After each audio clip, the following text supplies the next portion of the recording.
Hey, what's happening, YouTube? Subscribe today for hundreds and hundreds of free harmonica lessons and a new one every Friday right here on Jason Ricci's YouTube channel.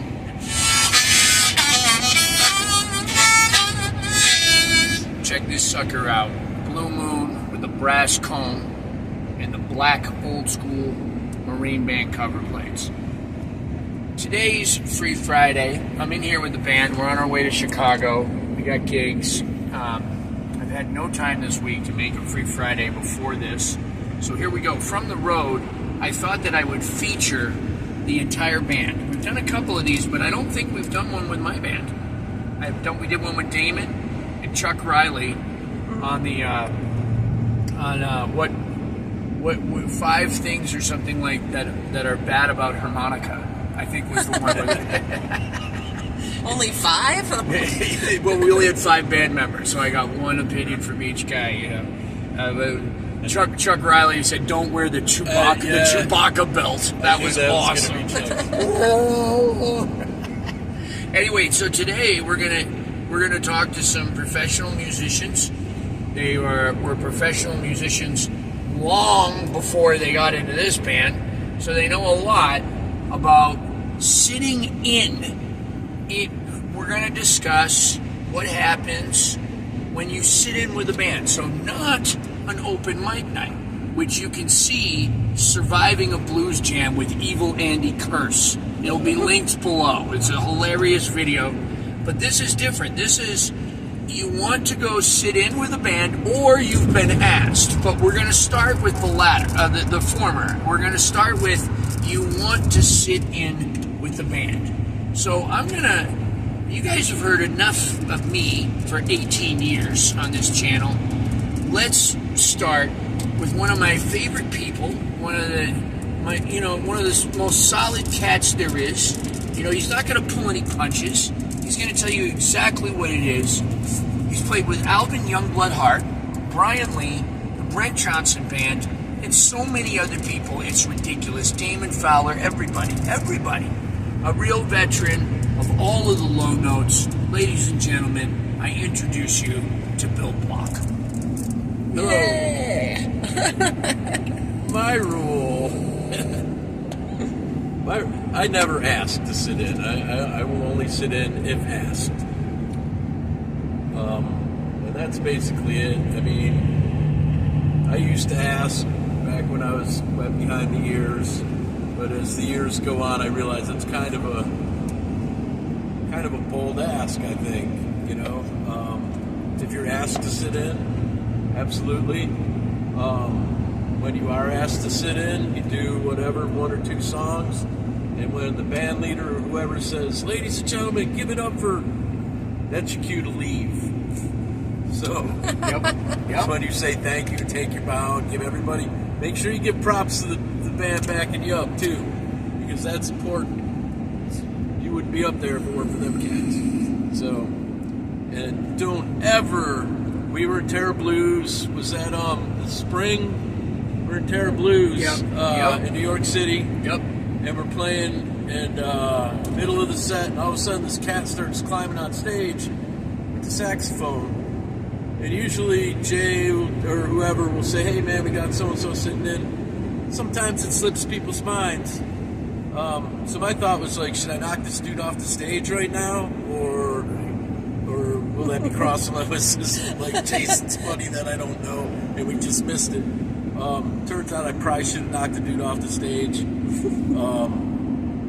But he played all right. So, but that is extra super quadruple bowl to, like, who even does that? Yep. Okay, I'm done. Let me jump in. So first of all, I mean, Bill's an incredible bass player. He's well known as being one of the most rock solid cats that you could possibly have. But the real reason that I'm in the van and hired a person like Bill is that exact answer right there. Like I just couldn't put it any better. Okay, everything that he said, I support 100%. First of all, the thing that he said about you don't ask, right? Like, I mean, we're out here on the road. We're trying to make a show. We're trying to do a show, and having somebody come up, there's so many variables to that can interrupt not only the musical flow of the evening or what we're trying to do, with maybe 190-minute set, right? And somebody comes up and then they call us slow blues or something, right? Like, even if they're good, it can really throw a wrench into the whole flow of the performance. And it is a bold ask, unquote, Bill Block. It is a very bold ask. It's just if the band is feeling it. The other thing is, when you ask to sit in and you don't really know the band that well, you got to remember that there's 7 or 8 other people there that know the band, that can probably play better than you. That did not ask. Okay, so then what you're doing is you're telling the band leader, and the band leader has not asked them to sit in either. Which means that he wants to do, they want to do their show.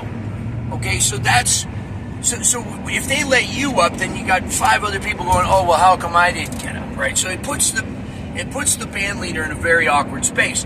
Additionally, if you ask a sideman in the band, 9 times out of 10, they're going to tell you, unless they know you, well, I have to talk to the band leader first, which means they then have to go to the band leader and ask an awkward question.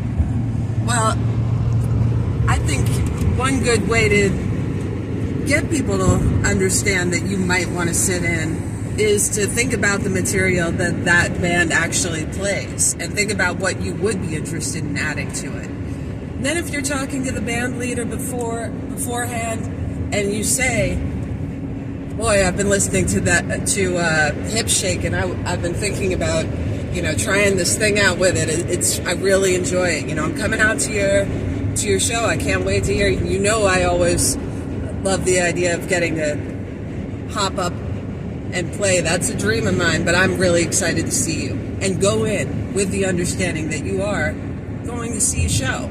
And it's not about you getting to get up and do your show. So if you get to add to it and you think you can help make the show better, maybe you'll get the opportunity. But you don't go in there with your ego on the line and start asking the band to play the day of the show. Yeah, that was really good too, Kay.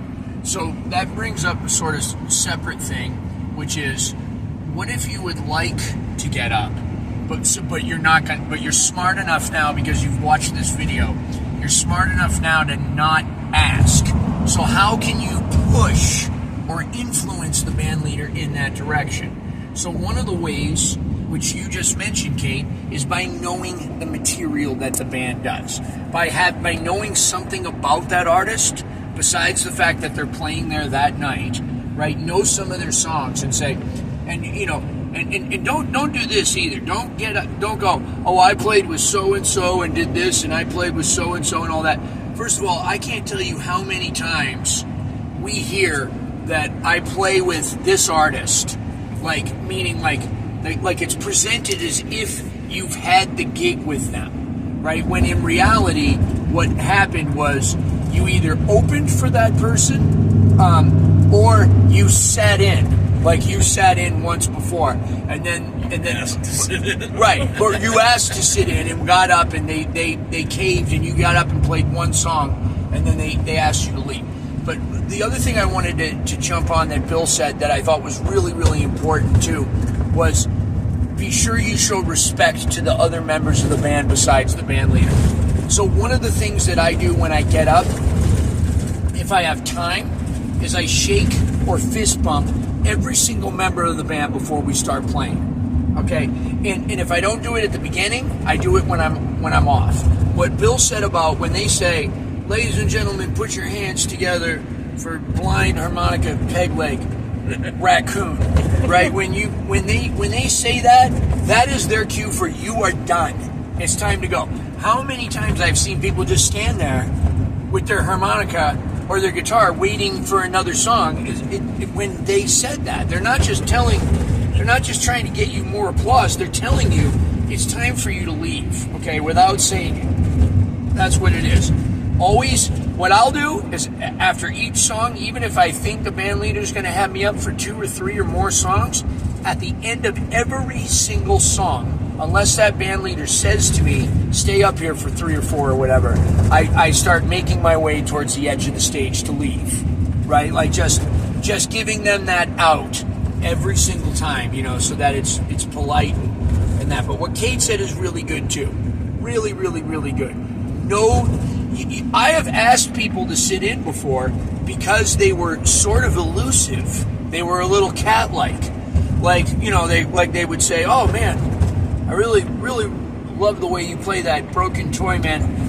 I've been working on that diminished stuff that you did on that and I'll be like, wow, okay, all right. And then I might be like, after they say that, I might be like, oh man, like, who do you play with?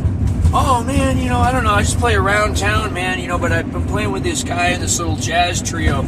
Oh yeah, well, what kind of stuff you guys doing? Oh man, we did some Lonnie Liston Smith last night. There's this one song off of one of his early records. I'm getting curious.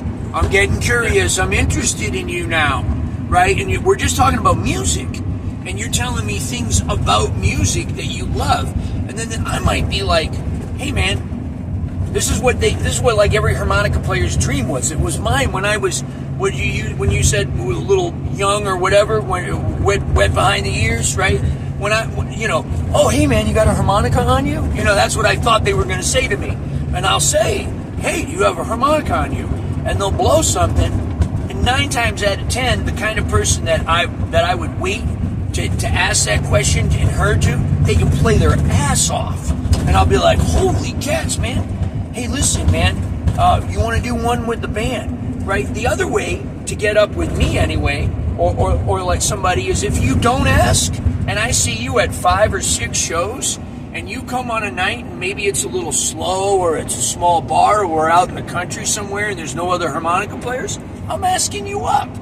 You know, if you're young or old, doesn't matter, respectful. If you're respectful, and you be like a cat, make me come to you. Yeah. And the stuff that is going to make somebody interested, what musicians are excited by is music and themselves usually. So if you listen to them and you can share other music that you're excited by and has been influencing you, they're going to be more interested in hearing you play. As much as people get up in their own head and start thinking about the crazy, you know, lick that they're going to play that's going to blow everyone away, that's not what makes people fall in love with a player. People like people that make them look good, make them feel important, and give them big ideas. Other people showing up with their bright, shiny new idea and not involving the rest of the band, it's not interesting, and it doesn't get people excited in the same way. Sage advice from veteran Kaitlin Dibble. Brent, you have your hand up? That's one of my big ones. If somebody invites you to sit in, remember that you're on someone else's stage. They have done you the courtesy and given you the respect to invite you. And that means that it's their stage. It's not an excuse for you to get up there and play every lick you ever learned. Play some rhythm. Right. Play with the rest of the band. Make sure you're looking at the rest of the band so they can help direct you. Because they have these songs that they do their way. It might be different from the way you've done those songs before. When it's your time to solo, the band leader or the musical director or whoever's in charge of choreographing all that stuff is going to either look at you or say your name and say, go. And that's the point where you go. But until that happens, try to play the song and play with the rest of the musicians, because then it's fun for everybody. Nobody wants to play with somebody that's just spewing notes out over everything. Yeah. Because it's not music anymore. Right. And then we'll talk shit about you the whole next day. Yeah.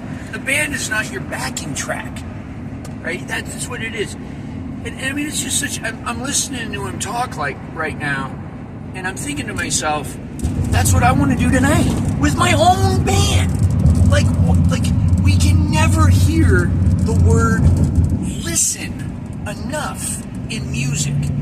And when you're playing, listening to the people that are around you is a constant thing that we have to remind ourselves all the time, because it's so easy to get in our head and think, I look fat, I look stupid, my tone sucks, my tone is amazing, I'm amazing, look at me. Whatever it is, you're thinking about you. And when you're thinking about you and that language is in your head, you're not listening to that guitar player playing rhythm going dun dun dun dun dun dun dun dun dun, which you could latch onto them dun dun duns. Next thing you know, everybody's smiling and looking at you. Grandmothers like it, raccoons like it, possums like it. The audience likes it, and the band loves you. And then after the gig, they'll be like, oh man, that Brent Johnson guy, man, he got up, man, he was like really playing with us, man. Like, hey, that one idea that he did, man, maybe we should do that too, man. Like, that was really cool. Because it was an experience that was customized for that moment. Because when Brent got up, he was listening to the cats around him. So beautiful. And that's a beautiful moment. Sometimes, like, there have definitely been times where people have sat in with us and they have heard something that we did in a different way. And it made me hear it and go like, oh, wow, that's such a cool idea. I'm going to steal that. Because that's one of the other things that music is. We're all influenced by somebody or something, right? And if you've got a unique spin on something, it can be good. It can also be rough. So if you start doing something and you're getting the sourpuss from the other guys in the band, maybe think about it in a different way. But stop doing that. I got one. Here's a big don't. If you do get invited to sit in, do not ask to bring your equipment on stage. Do not. Now, you can, if you've been asked to sit in, this is, I think, the exception to this rule, right? This doesn't really go for bass, but if there's already a guitar player and they want you to join, obviously you need to have an amp. So that's a different story. Okay, but as a harmonica player, just be prepared to play through the vocal mic. And that's going to suck, all right, depending on the band. If it's a blues thing, you'll be fine. If it's like a funk or a jazz thing, or funky jazz thing, you're going to miss the amp. If you are asked a day or so ahead of time, one of the things you can say is, hey, can I show up and sound check with you guys just to make sure everything goes good? I know it makes me feel better when we have a sit-in if they sound check with us, just so I know everything's going on, and I can either have an amp on stage for them or have them come and bring their own. But I've heard people say, oh, I'm going to go out to the car and get my basement or whatever, and it's like, well, man, like Terra Blues in New York City, that's a pain in the ass. That's like a small stage. We can't have that amp up there all night, taking up space for one song or two songs. You got to play through the PA, or you play through my amp. If you're sitting in with another band that's got a harmonica player, you got to play through their stuff. And normally that, like somebody plays through my stuff, I'll kind of walk them through it and be like, oh, look, man, you got to step off the gate if you want to play soft or whatever, like here it is, it's right there and stuff like that. Don't turn the volume control all the way up, but nearly. I'll give you a little cue, and then I'll even go back and EQ it personally for you once you start playing, because like obviously not everybody's going to sound the same through the same rig because of the way their faces and stuff, and the mouth and everything, hands, the way you hold the microphone. And except that there are going to be a lot of times that you go out there, you put out these signals, you show up at 5 shows, you feel like you've been cool with it, you've dropped all the signs, and you still don't get asked up. And you even see other people get up that didn't do that stuff as far as you can tell, and that's going to happen too. And there were countless times where I have gone out to some of my favorite bands, where I would go out every week and I would watch the show, and just be hoping that I could get up and sing. And I always had some idea that the guy leading the band would just be blown away by what I do. I was going to get up there and really make an impression. And he would say, like, hey, Kaitlin, get up here for a second. And I, make my way up to the stage. And he would go, okay, I'm putting my guitar down. And he'd go off to the bathroom. And I got to sing. I'm just singing with no guitar player then with bass and drums while he goes to the bathroom. And I never get my big payoff of that was amazing afterwards. But, it builds character. It's good for you. Yes. It really is. It makes a difference. Yes. You can tell when you've about run John in. Lacey? No, it's actually Joe Richardson in Austin, Texas. He used to do that to me all the time. But you can tell when you run into musicians who have always been ushered up like they were giving a recital and had and expected a nice, generous round of applause every time that they leave the stage. And I don't think it builds the best musicians, in my opinion. Yeah, I like that. That was great. It does build character, and part of sitting in and just keep coming up as a musician is paying dues, and some of those dues are just paying respect and getting up and singing while the guitar player goes to the bathroom or whatever it is, right? That's part of it, just being of service. A lot of times, a band will use a sit-in as an excuse. The guy wants to take a break or sit down, and he'll just let you up. Don't tell the band either what song, unless the band. Now, okay, here we go. Here's one, guys. So if you are asked to sit in, and you better be prepared to drive the boat, right? That band may ask you to sing, and if you don't sing right, then they might not want you to come up and sit in, right? So don't call the song either. Don't get up there on somebody else's stage if you can't sing or weren't asked to sing, and then call the song. Say, oh, I got like an E flat harmonica. Could you guys do this number, right? They might not. So what are the keys of harmonica that you tend to bring if you're going to go out and hope to on stage? Yep. I would say, it depends on how many positions you can play in, of course, because if you play really well, you can bring one, I can't bring one. I bring like 3 or 4 usually. There's another thing too, yeah. Don't show up with your case and plop it on the table, or your guitar, and put your guitar right next to your table. Don't do that. It's pretentious. If you got the harmonicas and they're small, hide them somewhere, or leave them in your car unless you're asked to sit in your Chewbacca bandolier. The Chewbacca bandolier. But I would say A is safe for the key of E. Plus, you could play it in first position in A or in third position in B minor.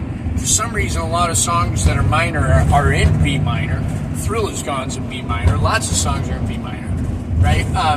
I would say C is safe for G or for D minor in third position. It's C for the key is C. Also, you could play it in first, but you wouldn't want to. I would bring an F. So I would say A, maybe a B flat, C, and F are or maybe a D harp. I don't know. Right around there. Right around those. But it depends on how many positions you can play in. A lot of times, too, I've been asked to sit in, and I only brought one harmonica, and the band leader will say after me, "Oh, hey man, can you do this one in this key?" And I can, but I'm not that good at it. And a lot of times, I end up playing some cool stuff because I'm playing in a position I'm not normally used to, or something like that, and it comes out okay, or it doesn't. If I really think it's not going to come out okay, I just say, no, I'm good, man. Thank you so much for having me. Fist bump the drummer, fist bump the bass player, give the band leader a hug, and make my way out. All right, and I think we're creeping up on 25 minutes here. Oh, okay. Let's see.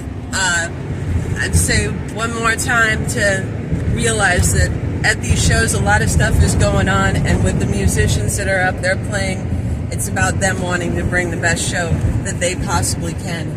And a lot of things can be going on with a touring band that you don't know about, and it's almost always not about you. Yep. Especially if you don't make it about you.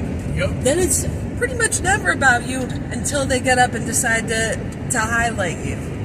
So try not to let holes get poked in your ego by bands that are doing the best they can to put music out there and give the best show possible. Don't forget to subscribe today. That was a perfect way to go out, Kaitlin. Thanks to the boys in the band back here, Bill Block, Brent Johnson. Thank you so much. We're on tour right now. Check the website, www.jasonriccimusic.com. We've got lots of dates coming up left. I'm going all over the country the rest of the year. And check us out if you're ever in New Orleans or if we come to your town. Thank you so very much for all of your double thank you to Patreon, the Lone Wolf Blues Company, Pedal Pad Pedal Boards, Honer Harmonicas, Blue Moon Harmonicas. Just got a new batch of them. They're kicking butt. Love you all. Thank you very much. Bye.